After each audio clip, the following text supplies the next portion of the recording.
Okay, now we're going to test the one-to-one test for soil phosphate, which is oxidized inorganic phosphorus, and we want to pull out the correct bottle for phosphate, and we're going to be on step 4 in the educator's guide. So we open up the bottle, pull out the strip, and then after we do that, we go ahead and close it.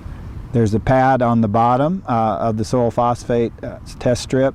If you remember, on the soil nitrate test, we had a bottom pad for the nitrate and an upper pad for the nitrite. In this case, we just have the one for the soil phosphate test. Okay, now we're going to go ahead and use the same sample that we used for soil pH, soil nitrate, and soil phosphorus. And again, rest your hand. We're going to insert it into the soil water solution.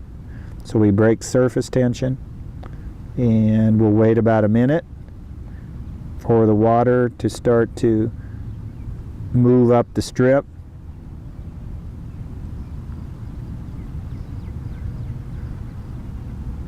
So here's where you have to exercise a little bit of patience.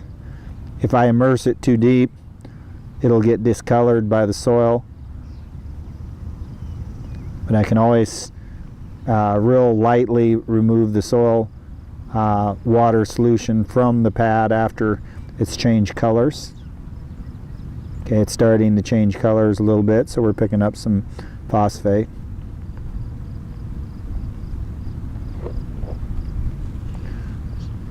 So now what I want to do is remove it. We're going to compare to the color chart on the phosphate test strip bottle. It's on the side of the bottle. And what we want to do is find the closest color that we have. In this case, we got almost a perfect match. It's right at 15 parts per million.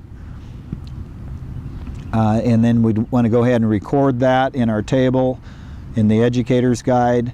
And then some of the interpretations that would go with this is 15 parts per million.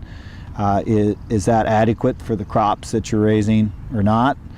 And also you need to consider the time of the year. It might be different if we tested in the spring versus the fall. Typically for phosphate tests, it's ideal again to do them in the spring for spring planted crops, and in the early fall if it's a fall planted crop, and then determine whether or not our soil phosphorus is adequate or we need to add fertilizer, etc.